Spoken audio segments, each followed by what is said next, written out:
You're listening to 90.3 FM KEXP and streaming online at kexp.org. Morgan here with you on this Saturday afternoon.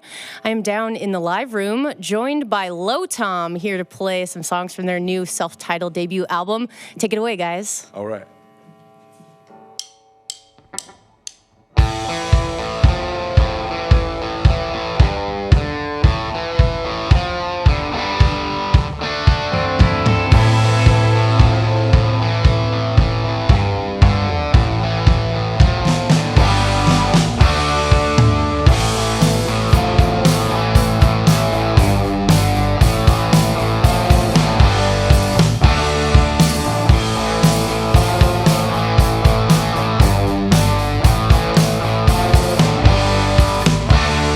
Turn around, they're coming up on you 7. They're not there now, but you can still hear them laughing. Laying all night, just like it's literally nothing. Made them lost life, 'cause even half-wits need something.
takes a while.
Low Tom live on KEXP. I have to tell you, I have that song Overboard stuck in my head all of the time now. It's That is one of those. Sorry. It's an earworm, one of my favorite songs of the year. The new album is self-titled, out now on Barsuk Records, and playing tonight, a sold-out show at the Tractor Tavern. And this is wrapping up your short little tour, yeah? Our short little tour. Yep. And so you guys collectively, a couple of members of Starflyer 59, couple of members of Pedro the Lion, many solo albums and other projects, and lots of work in the music industry between you. Yep. How did you all come together? And can you talk about like how you met and how did you get to this point where you're making an album all together for the first time? Okay, so real quick, Jason Martin, the guitar player, and Trey Manny, the drummer, have known each other the longest of all of us since 22 years. 22 Since years. 95. 95. They met at a Christian rock festival called Cornerstone. R.I.P. Rest in peace.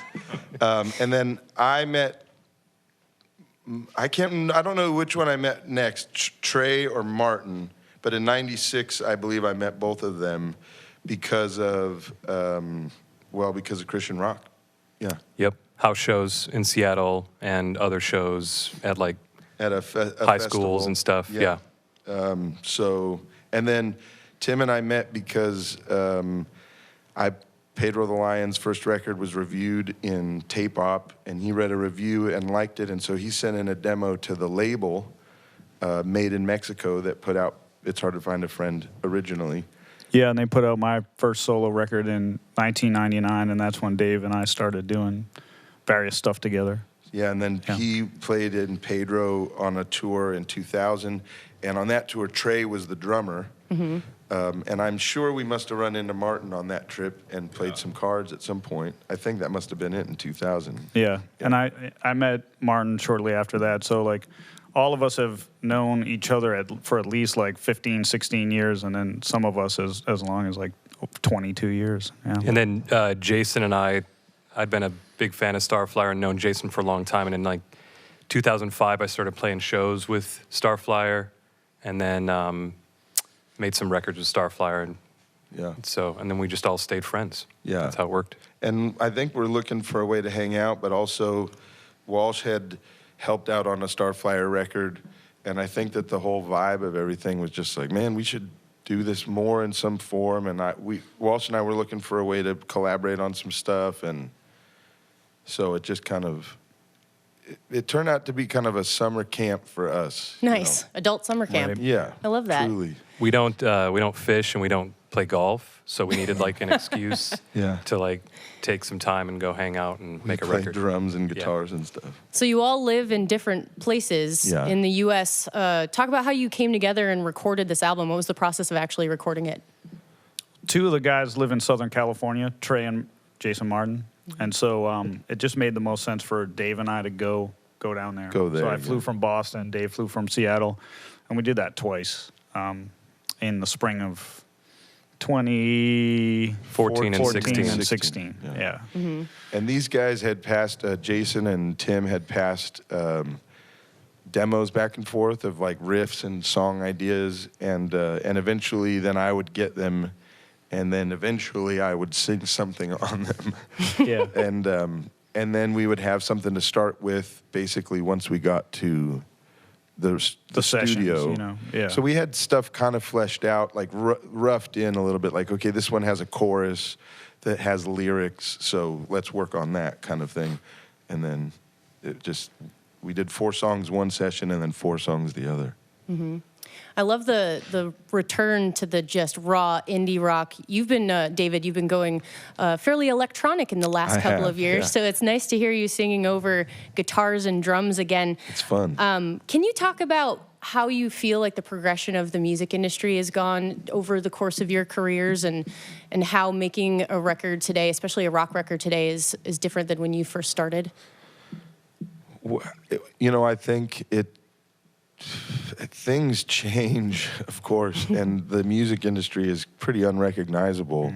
I remember in 2004 sitting at Tape Op Con, and the guy on the stage, the prophet on the stage, was saying, within a couple of years, you'll be able to sit in a park with your device not plugged into anything and just stream any song you want. And I just thought, you're lying. Like that's just no way is that real. It's like science fiction, yeah. Yeah, and it also, I was just like, dang, what am I gonna do for a Right. job? Like, this is over. And it's true, it was. It's kind of close to that.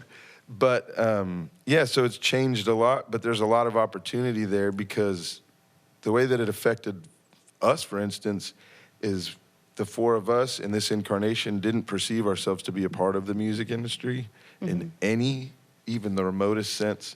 We were just four guys hoping to make some jams that didn't suck. And then when that worked, I think that's pretty much. That's on point, yeah. And when the first four worked, we thought, dang, maybe we could make a record, and then we could pay for this, you know, sell it on our website or whatever, which is a great way to go. I recommend it, but it is literally the worst time to make a rock record. Yeah. technically, Yeah. Why do you say that? Well, I mean, rock has been dethroned, and electronic is what sells other tickets. things, you know, pop, you know, rockism is over and popism is in. And honestly, I mean, I identify most with rock music, and it's kind of okay. I mean, rock had a really good run. Yeah. It's okay. Yeah. You know, but we didn't make the record to try to. We made it with no expectations. It was something we did as friends, like we said, to have an excuse to hang out. And so this is just what we did. And most of the licks that ended up on the record were the ones that made us laugh the most. Yeah, we thought they were funny, and then we made them into less funny sounding stuff. Which one's the best joke? Which track is the funniest?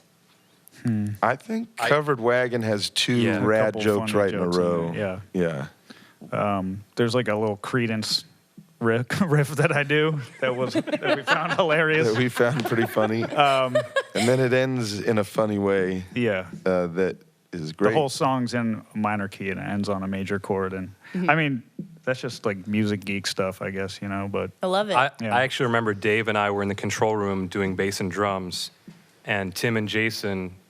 Oh no, we were in the live room doing bass and drums, and Tim and Jason were in the control room, and they just kept cracking themselves up with that chord, and we're just looking at each other like, dude, can we just finish this song? Like, just like rolling our eyes. You're like, it's not that that funny. I mean, it's funny, but it's not that funny. But they were rolling on the ground. yeah, I It was mean, great. at some point we just asked ourselves the question, like, what if we gave ourselves permission to do actually do whatever. that stuff? Yeah. And, and the cover. I mean, there's just a lot of things that are just like, where you have a funny idea and you all have a good laugh about it, but then you never would do it. Yeah. And it's for no great reason. It's actually a cool, it's mostly cool licks. It's a cool record cover, but it is also hilarious. right. Yeah. Well, I think the fun you had making it really comes through. It sounds really, really good. And That's great. mentioned tonight, the Tractor is your last stop on this short little tour. Are you going to tour any more on this record? Or are you going to do anything else with this project? Or is this sort of a one-off and maybe in the future, not sure? If I was a betting person, I would bet that we'll make another record Yeah. the next thing. And we'll probably play more shows, but every time we've gotten together and done something, we just kind of focused on that and then like reassessed after the fact. And that's Yeah. kind of worked out pretty well. So, Yeah. yeah. Cool. Well, Low Tom live on KEXP. We'd love to hear a couple more songs from the record. We know exactly two more, so that's perfect. Awesome.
Low Tom live on KEXP, playing tonight at the Tractor Tavern for a sold-out show. So if you have a ticket to that, you are a lucky duck, and you get to see them tonight. And the new self-titled album is out now on Barsuk Records. Highly recommend picking it up. That last track was called Bad Luck Charm.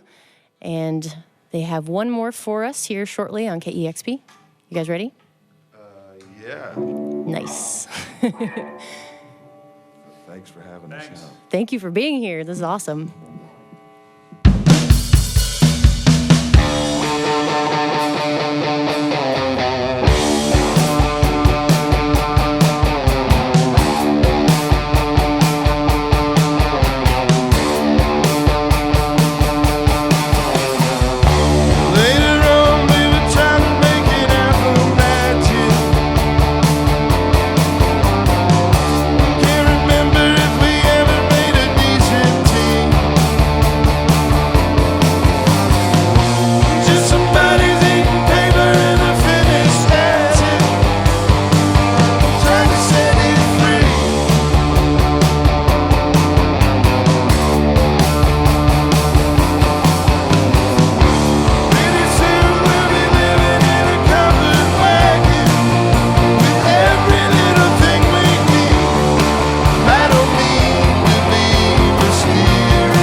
Low Tom live on KEXP. Congrats on the new album. Thank you so much for being here today. Thanks for having us. Thank you. Way to make a kick-ass rock record and making sure rock isn't dead.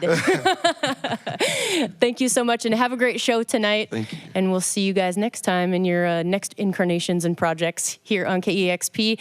And my name is Morgan. Got about half hour left with you in the show. Got more music on the way, so keep it tuned right here to the station where the music matters, 90.3 FM, KEXP, Seattle. Yay! That was awesome. Really fun. Good job, everybody. Discover new music at listener-powered KEXP.org.